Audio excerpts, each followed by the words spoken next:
Now, as you can see, this is a basic example of about 20 players, 10 players on each map. This is basically what the server map would look like. But now, if I went like this and I created, war zones, let's just use two for example. If I created a war zone, this is what's going to happen to the map.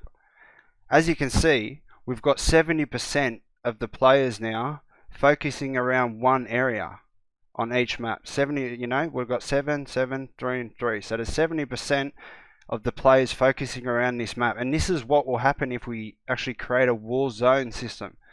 So, and like, because we had an event system which was in this area. We don't use LV. We haven't opened it yet. Only these two bottom maps are open currently. But we used to have an event here, and this is pretty much what used to happen to the map every time an event happened. As you can see, we've got 75% of the players here, and now these poor guys have just been stripped of their players.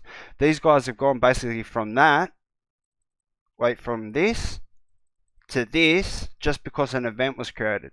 I sort of didn't really catch on to that, but I sort of took the event system down because of that. But then I realized the Warzone system pretty much is going to do the same thing. You can pretty much see like what's going to happen is there's going to be a large percentage of players now, and these will be the regular players. They'll be it will turn into a half Warzone system and a half survival system, and we can't have systems that are breaking the back of the dynamic. You know what I mean? We need to work out a way to create some sort of Warzone system that is not going to break the dynamic of the server. Like this, as you can see.